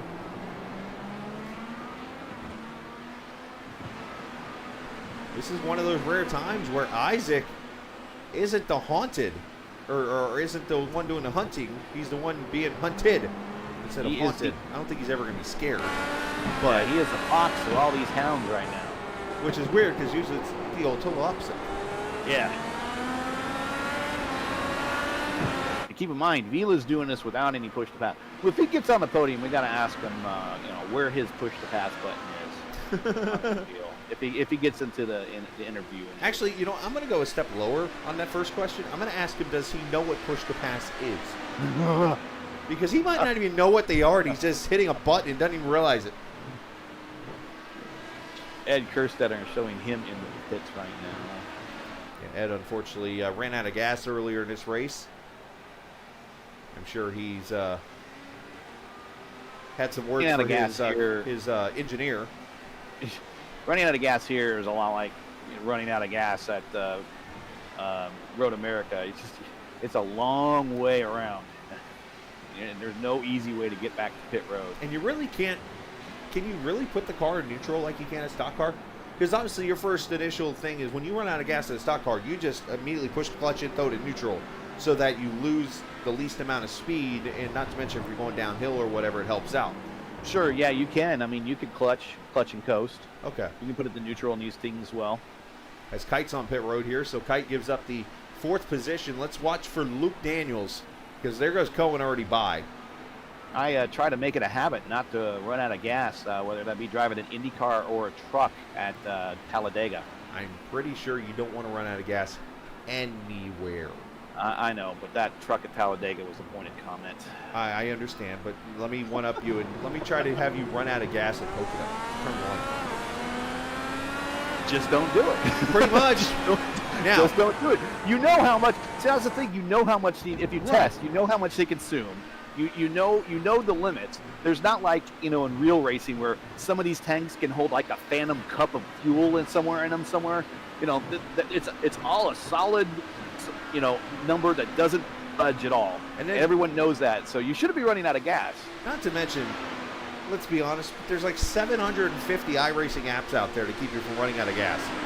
Well, for sure. I mean, so you got plenty of opportunity there. But I don't get to share many Scala stories. I got one for you, and it doesn't involve me, actually. It involves my dad. There is actual audio proof of this incident happening, where my dad ran out of gas. I don't remember the track. I don't remember what was going on, what the race was, or anything. Dad runs out of gas. He comes to pit road, and slightly, and I mean like, if a gust of wind hit his car, would put it back in his pit stall. Overshot his pit. Well, yeah, you do that, and you have to tow. He had to tow. That is a off rule. I cannot say the next 10 words that came out of my dad's mouth on the air. I don't blame him, because it's in real racing, your crew would just push you back, and you would get the fuel. Right. And this one they make you tow, which is not. That's just stupid. Anyways, looks like Isaac made his way around Herrick, who was currently in P8. Now, there was a tragedy in that rant that my dad went on. The steering wheel was ripped off of the desk and tossed. He's AJ Foyt would be proud of your dad. AJ Foyt would be proud of your dad. The best part is you can hear the whole entire audio of everything happening. It's a fantastic piece of audio that, till this day, when I hear it, I laugh for about 10 seconds. I tear up for about 10 seconds. And I'm back to laughing again, because it's like, you laugh because it's so darn funny. You cry because, well, I miss my dad. And 3, it's just so damn funny. Oh, Ed, 29.96. There's the 29 I was looking for. Yeah, he's With got draft. that fresh rubber on. He's been, I think he was even pushing the pass there. So he's like, you know what? I'm going to give you a little bit of a going away statement. 129.6. Hashtag draft lap. Yeah, I don't see Isaac doing. Isaac is slowly getting his lead cut into, though. Yeah. 2/10 that time by George. And they caught the lap traffic there. Jim Herrick, Jim lets him go by. Yeah. He's cut it down to 2.5 seconds. I don't know if he's got enough time to do it, but he's got it down 2.7 now. But here's an interesting strategy. Look who's passing George right now. It'll be Edu, right? That's Mr. Ed Kerstetter going by. So you wonder how much George is going to use this draft of the faster, fresher, tired car to work his way up to Isaac, because the draft plays a role here. As looks like Lester's had some issues. Kerstetter's on. Is he on the? He's on the primes. I can't tell. You get those red wheels, and I can't tell. He's on the primes. I've got him on in-car. I got him on primes. In-car. I got him on primes. Yeah, I got him on primes too. So he ran that 29 on primes. And George is right there. I mean, he's getting pulled right around. Now that time by, George was actually 4/10 slower than Isaac. I think they might have had to navigate around Herrick that time. But fantastic racing here, fantastic strategy coming into play here. Who's going to win this Daytona Grand Prix? Isaac Morris has had to make 3 pit stops. I thought it was actually 4. It is 3 in the end. As Luke Daniels comes down pit road, so he did not make it on fuel. That's a tough situation. Oh, man. Well, you know what, though? You know what? He's going to be okay because he's still 50 seconds ahead of Ed. He's got plenty of time to come out here. He's still going to finish 6th.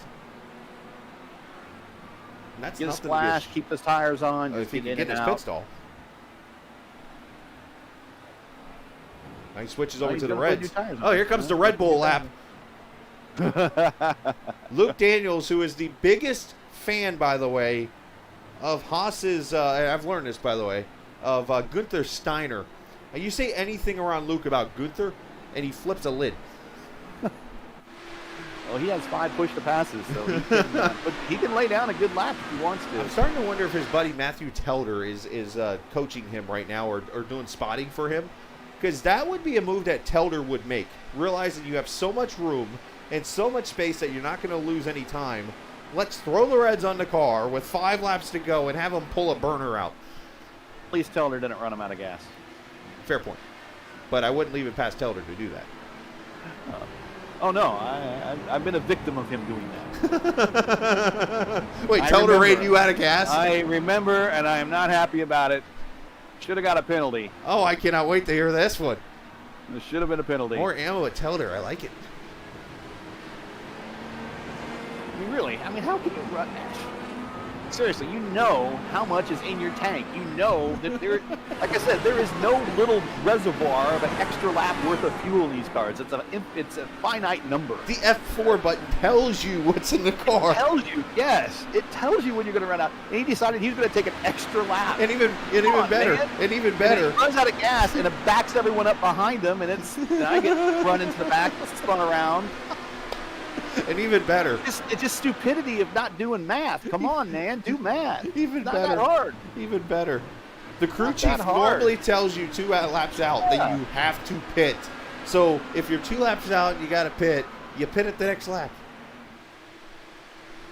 Anyway. Gary on a rant. This is awesome. Well, the thing is, he ended up getting a good finish out of that race, and I had a DNF because he backed the field up and spun all behind him. Now, that night, the DNF mean did not fuel. Well, for him, DNF for me did not finish. George 6/10 faster that time by Ito 5/10 faster. I don't think he's going to have enough time. He's got it down at 2.4. Interesting enough, if Kerstetter gets up to Isaac, is he going to race him or is he going to just lay off? I can't help but think to myself, was there any history between Ed and Isaac? And I cannot think of any. Because immediately my thought is, okay, is there any animosity? Well, we know who had the issues with Ed 2 seasons ago. Right, you're doing broadcasting for that company right now. Yeah. They are not here right now. I'm going to keep an eye. Luke's on push to pass here, so yep, here comes the Red Bull lap from Luke.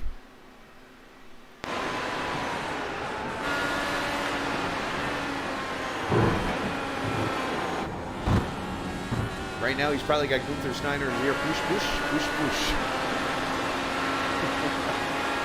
So it's 2 seconds right now. Back to second car in line. That is Whitehouse.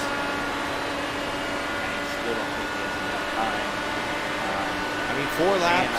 I tell you what, Kerstetter being lapped down, he is in the crowd right now. If he You can hear it. 2/10 that time by. Yeah, he's going to need more. They need like a half second a lap, and now that went up more. It needs to be almost 3/4 of a second now. Yeah, the first thing he needs to get around Kerstetter, and then he needs to get around Isaac, and that's to do that in 3 laps. You need a little bit of luck now. 37 off the pace. Something has happened. Oh, Kite's got a broken left rear, so it is official. The streak is going to end tonight, unfortunately for Kite. Looks like he's destroyed the left side of his car. It's been a rough night. Credit to him for continuing to try. Oh, that thing is all torn up. Left front's cambered out. Right rear's flopping around, and Kite's like, yeah, screw it. I'm going to drive it around again. If he's getting the meatball, which he might be, He might be able to get away. you can get away with it. That's one of the things in this. Okay, look. Okay, here's Ed pulling over, leaders by. So that's nice of him. Not surprised by him to do that. 2.5. No, I'm not surprised there. 2.5 laps to go, so he's leading the leaders by to go direct contact. You know what though? Whitehouse has brought all of a sudden he's within a second and a half here. That was like 2.5 seconds last lap. Well, we'll see. He's on push. He's to in the pass right draft. now. He'll push to pass right now. We'll see. You get within a second and a half, usually the draft kicks in. He's in that window and on push to pass right now. So there is a little bug in iRacing that if you do get a meatball flag, I think you have to answer it in 5 laps. Right. But if the race ends inside of 5 laps for you, you don't have to meet that. You don't have to answer that black flag. You can continue going. And you don't get penalized in the final standings. Here's my only rebuttal. Well, unless Kite has used his fast repair, he gets passed here in the next 2 seconds by Luke Daniels for 5th. He's the last car in the lead lap now anyway. You might as well go ahead and pit and get the reset. If he's not used it, then obviously you stay out and you just kind of ride around. George Whitehouse that time by was 0.8 of a second faster than Isaac. Wow. Okay. It's on. It is on, and Isaac is on. And Luke Daniels is off the track over in the bus stop. So the Whitehouse is on push to pass. Luke Daniels has wrecked and Jim Herrick is wrecked as we continue here. Now Isaac's on it. Luke Daniels is coasting right now over in NASCAR 3 as they come into the bus stop here. And he'll probably be down the apron, so. Yeah, he's out of the way. He's well out of the way. This is going to become a 3-car battle. Vila's within a second and a half.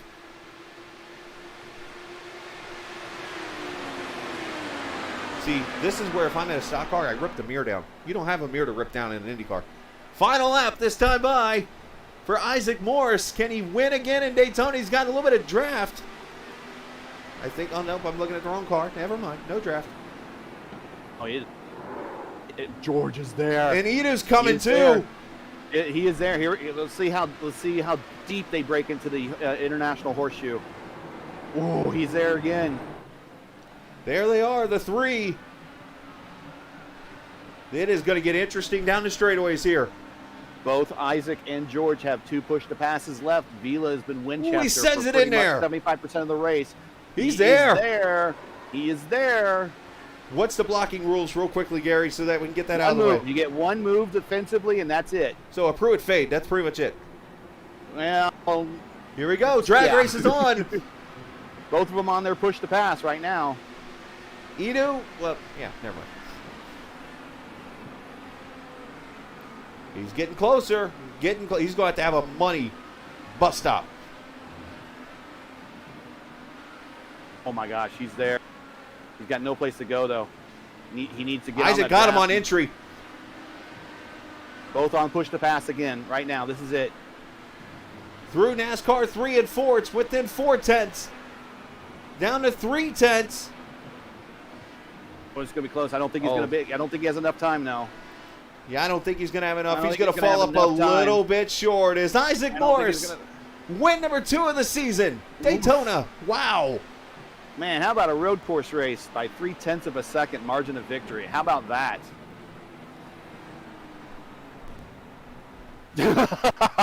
Isaac, you hear him on the radio. He doesn't give that exasperation very often, but he definitely feels accomplishment of earning that one for sure. When Isaac wasn't the, like I said earlier, he was not the one doing the hunting. He was the hunted. No. The 2, he was the fox, and the 2 hounds of, and let's give it up for Vila. I believe that's his career best finish. Yeah. Props to him for being Winchester on push to pass for 75% of the race. He was able to keep it up just by sheer will and pit strategy. Cohen Evans comes in 4th, and I think Kerstetter might have got a top 5 out of this mess. He has not crossed. Yeah, he did cross the line. So, yeah, so Ed did get a top 5 officially. Luke Daniels finished 7th behind Kite Bommersbach. So still a great effort out of Luke, even though he had issues there in the last lap. Lester's going to stop in the middle of NASCAR 2. And Dan Marrera is sitting over here in somewhere. I think he's right over here at the exit of turn 6. He's on the island, basically. And it's showing... I'm trying to see if he's actually finished or not. Dotero, Herrick, and all these guys all crossing the start-finish line behind Isaac. What a race this was, man. The strategy and everything came into play. It was great. I mean, Isaac, that wreck, I mean, he pits twice within a lap and somehow finds a way to keep himself in the battle for the lead after that wreck. Is why he is the champ. And notice there was no Weave? Isaac weave. He wasn't getting that. Time. Well, because here's the problem he would have had. If he would have pulled the weave, George would have been like, he's blocking. Yeah, it would have. It could have been that. It could have been a good case for that. But 17th career win, I've learned, for Isaac Morris. He had 16 after the Belle Isle race. So 17th career series win, which is by far most of all time. And he's 2 for 2 on the road courses, so looking pretty good there. And, of course, Road America is where they're at next week, and I'll let you guys take a wild guess who won Road America last season. Well, and you're seeing the margin coming down. The competition has stepped up. Yes. And it's not just Isaac pulling away and getting these 20 and 30-second second leads win victories. Right. They're going to be coming a lot closer. So the competition is stepping up. Everyone's bringing their A game now. Not to say people weren't bringing their A game before, but Isaac's not into these easy romps as they used to be. Oh, there's one rule at Daytona: you don't go in the grass. Then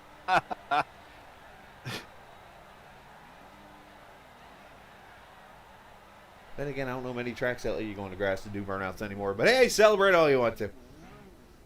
Did Dale Earnhardt do? He did. I guess he can get away with it. Well, win 20 attempts to win the race, and you're arguably the sport's maybe greatest driver of all time. I think you can get away with that.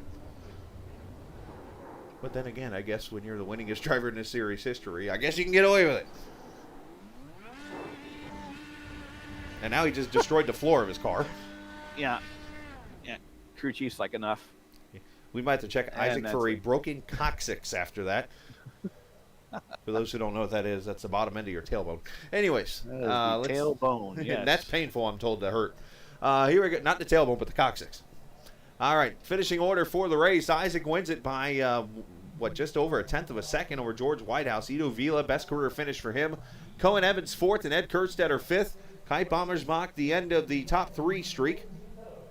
He might actually be happy not talking to us tonight. Finishes 6th. Luke Daniels, 7th. Lester, 8th. Dan Barrera, another top 10 for him. Great job. Carlos Dotero in 10th. Jim Herrick, Andres Perez. Sam Blackwood comes back to 13th. They made the best of a bad situation there. Charles Baldwin, Don Hunter, Justin Miller, Stephen Larkamp. The Big Grabowski, unfortunately, finishing 18th and probably already on his 5th trip on the Ferris wheel right there after tonight's race. But once again, Isaac Morris going to victory lane in a fantastic race tonight that I'm pretty sure he is holding his breath a lot after that race and trying to catch himself. He's probably running to get an energy drink or something. But he is the winner at the Virtual Daytona Road Course here. Let's go down and talk to the driver out of Swansea. And if he's even anywhere to be found right now, he's George Whitehouse is here. So let's go ahead and bring George up here. We'll talk to him actually for a second while we wait on Isaac to get some air back, I guess. But George, man, you put pressure all over Isaac there in the end. What did you need to get to him?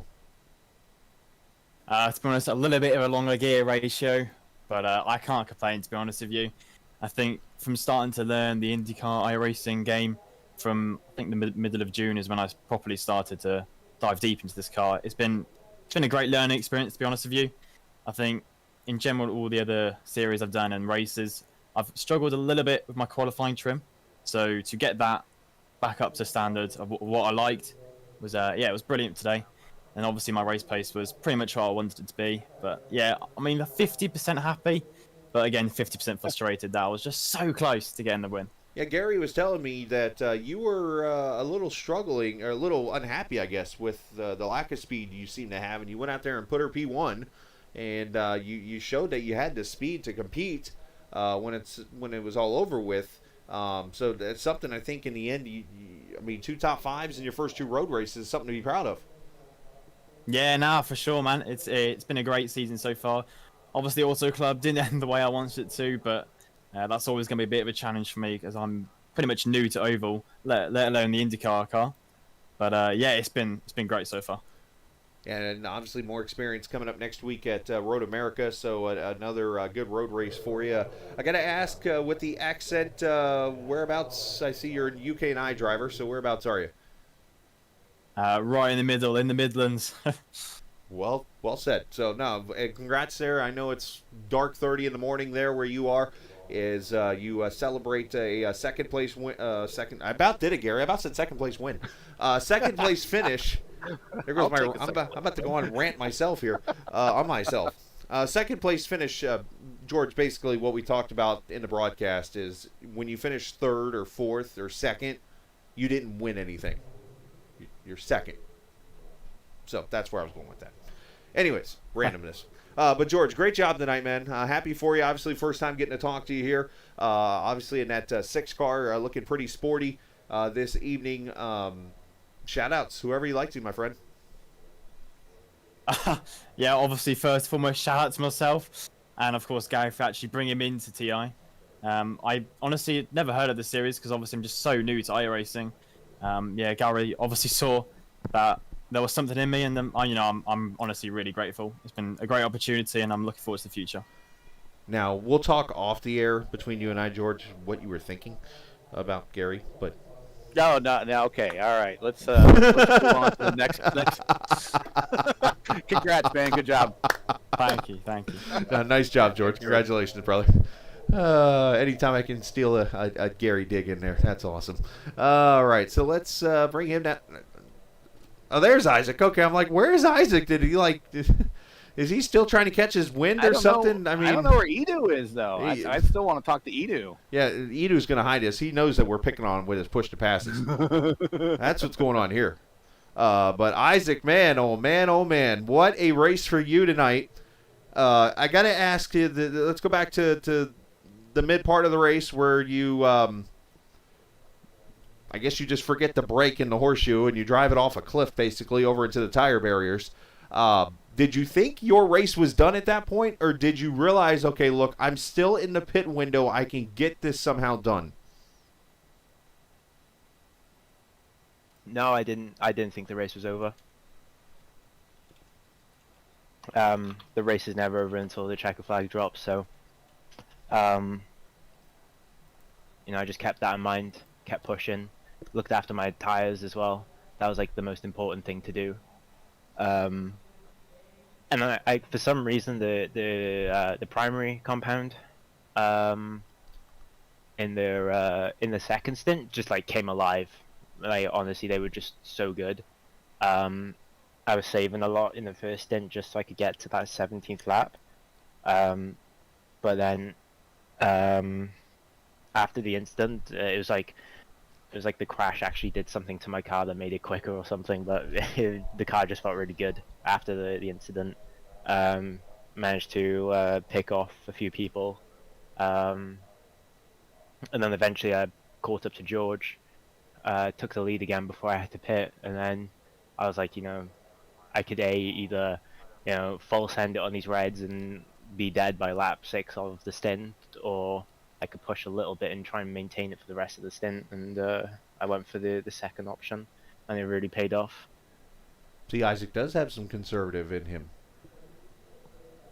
He's learning. We had a conversation about this. We're like, Isaac doesn't know how to be conservative. I'm like, well, he's gonna have no choice here in a second.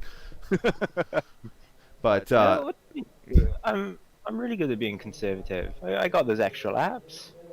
Well, and that's where I'm kind of going here, because obviously that wreck happens. Your strategy changes because you end up having to make an extra pit stop in the middle of that race, and you come out and you're behind the field. But then when the leaders come in, you're able to save enough fuel to get in with the leaders to be back on track with them. Well, I think it comes back to like me realizing like the race wasn't over because I knew or like George and his teammates were going to be doing the 3-stopper. I was going to go for a 2-stop race because I knew I'd have an extra 30 seconds over everyone towards the end, and I was going to go for that. But I just had a brain fade coming out of the pits. Yeah. It happens to like some of the best of drivers, and I just really had to get myself, back in the right mindset. Obviously, I had like a minute 45 to do that, like with my little trip back to the pits. Got the, everything back on and just, went for it and just hoped for the best, and the best came. So I got to ask the obvious question here. You are on the other side of something that you are hardly ever on the other side of. Normally, you are the one doing the hunting.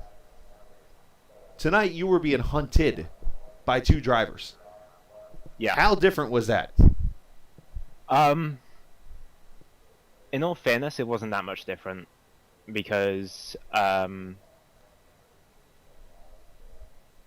I don't really look at my mirror when I'm driving. Like I was looking at my relative just to see how much the gap was dropping because I knew George was going to be quick towards the end of the stint. But like I just kept my head cool, and I was just hitting my marks. I made a few mistakes. Nearly got collected by Andres Perez at one point as well. That was kind of scary. Coming out of 6. Yep. Yeah. And so I just had to like hit my marks, and I did that. And when we got the white flag, I was like, I knew when the white flag dropped that I'd won this race. As long as I didn't make a mistake, I knew I'd won. Because I had 2 push the passes left, and the only way that George was going to be able to pass me is if I didn't have any push the passes. So I didn't burn through them as quickly as I should have or could have. Sorry. Didn't do an edo, and it's spreading. It's spreading. I love it. It's become a verb.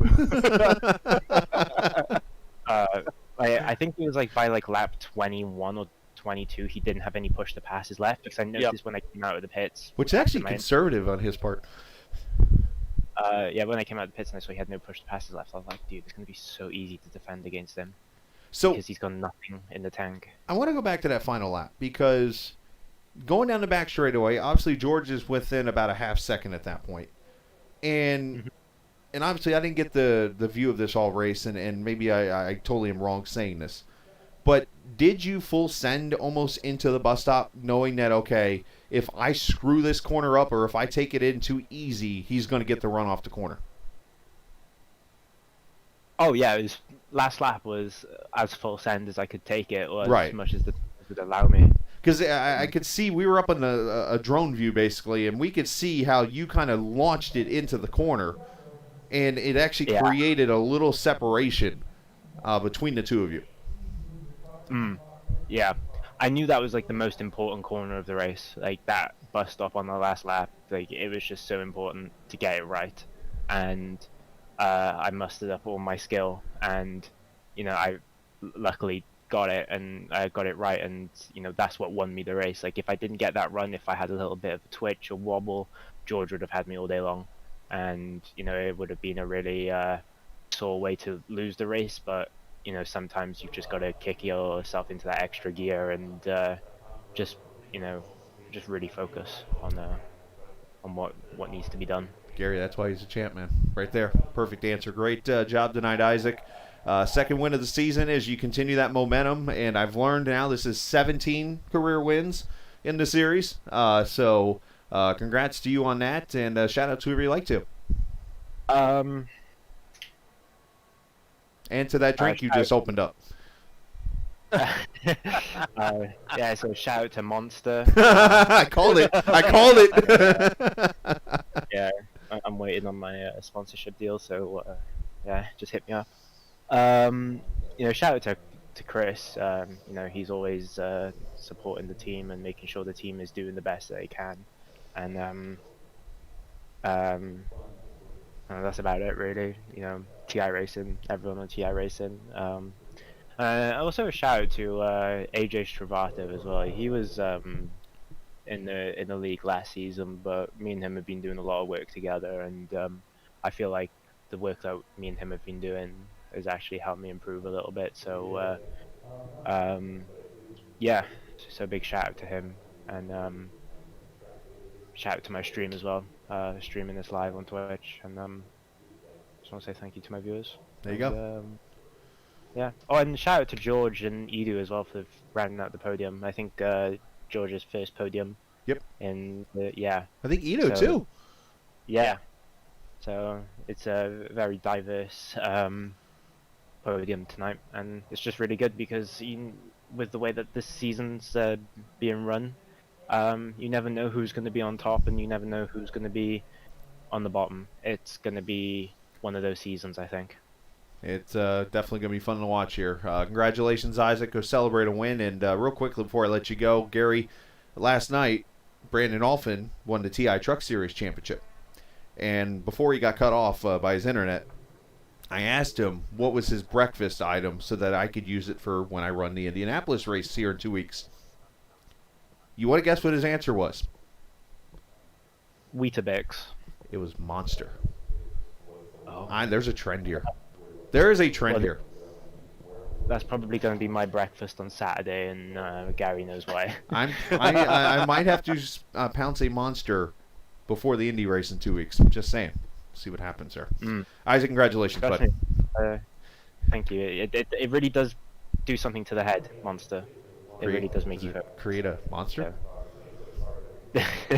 A monster out on track, yes. Nice job, bud. Hey, thank you very much, guys. Absolutely. Isaac Morris on the win there. I'm really seriously going to have to contemplate this one. Yeah. So, Edu... more than that. I think it takes a little bit more than a can of energy drink to...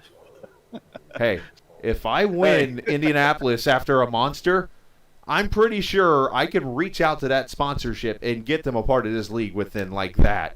Like, guys, I broadcast this league, and I just showed up and beat 3,000 iRatings because of your drink. You never know. That's what happens in 2 weeks. That's why you run the race. I mean, you never know. I mean, Right. just saying. Anyways, congrats to Isaac. Edu Vila, well, he is gone quicker than his push to passes. So he's not here. And, yeah, so we'll just talk here. Gary, great third race of the season. So far, 3 races. We've had 2 different winners. We've had a street circuit, a high-speed oval, and a, I guess we can call this a road course, a traditional road course. A little bit of a roval to it, but a traditional road course. And some fantastic racing in all 3 races. Yeah, I think we're going to see more of the same. Like I said, at the end of this, when people are bringing their A game, they're not letting Isaac get away. They want to stay up there as close to him as possible. Anything can happen when you're up near the leaders. We saw that tonight as well. So next week, it's going to be a little bit like the same with the same type of strategy with fuel. I mean, we're looking at a pretty solid number of 14 laps, and it was about 15 laps here, 16 laps, or ask Ed. I think it might have been one more too many for him, but we're looking at 14 laps, so it's a little bit the same, even though we'll be on a more of a natural road course versus a roval, high-speed, high-bank roval here tonight. And I think that we haven't really seen a close, at least not in this league. I've seen it in Velocity Online Racing and one other league, I think, where we've seen a really close race at Road America, but I don't think we've seen one yet here in TI. And I think I think we're going to see that this next week. Season 4, O'Connor and Isaac? Weren't they pretty neck and neck, I think, in the end? I have to go back and look. Yeah, but either way, for the most part, though, I do agree with you, obviously. But it's been fantastic to watch. 50 laps at Road America next week. Pit lap should be about 14. Just from our previous experiences, so easily a 3-stop race it looks like going into that 200-mile race at Road America next week. So it's all right. Well, the old tradition. It used to be 50 laps back in the day of the old kart series. So sure. Well, I mean, 200 miles used to be kind of the average kart length of a non 500-mile race. It seemed to be what they did on the ovals and all the road courses there. So it's a more of a traditional race that we'll see, and 100% fuel. We're not going to mess around with the fuel levels or limit the number of tires. Just going to set everybody at 100% unlimited tires and go knock yourselves out. And 200 laps or 200 miles is a very long time. So maybe people will be able to get a couple of Red Bulls and a couple of monster drinks in that time frame. So I'm going to leave you guys with a quote from Jim Herrick. And I quote, LOL ... Yeah, forgot to tell you I signed Ed this week. Thanks, Jim. Appreciate the breaking news. So Ed Kerstetter is part of LMC Gear, by the way. That's a good acquisition, and that team has got a great set of. And you got to keep in mind, one of the other drivers on that team that we didn't see tonight and has showed up 2 races this season is Alex Van de Sande. So if you can have Ed, Alex, and Cohen as in the lineup, I mean, those guys could easily block out the first 3 spots in qualifying and sweep the podium at any given time. And not to LMC Gear has definitely rebuilt itself to be a force yet again. And not to sound disrespectful at all to any of the other guys, but just knowing Isaac and knowing Cohen and knowing Ed, talking to them, 3 really intelligent guys. They know their cars and know their racing, so that could be a dangerous team later in the season. So we'll have to look out for them. For sure. But with that said, Gary, man, appreciate your time. We'll let you go get to bed and stuff for your work and things. Road America next week, and should be a lot of fun. And good luck to you and Isaac this weekend. So thank you very much, and it'll probably be streamed. I think it's on Race Spot, so okay, check that out on Saturday. I forget the time, but you can probably look it up on their channel. We're going to come from the rear. We're 31. We're starting 31st, so we're going to do some fancy strategy and try to work our way up. But hey, Sage Karam started 31st this year and finished 7th, so it is possible to pull off, and we're going to definitely try it. There you go. So best of luck to you, and Race Spot usually does a pretty good job. They're pretty funny sometimes to listen to and stuff, so that should be very interesting to check out. But make sure you go cheer on Gary and Isaac's in that race, and whoever else shows up in that race. It should be a lot of fun. So, all right, we're done rambling. You guys enjoy the rest of your Tuesday. What was that? No, good night. That's what I'm getting ready to say. Good night now. Yeah, I just botched the exit. Yes, at least I didn't say the wrong wrestling company at the exit like Jim Ross did a couple weeks ago. But with that said, remember, this isn't just a game. It's iRacing. Oh, my gosh. We're going to get fired soon. See ya.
Strong.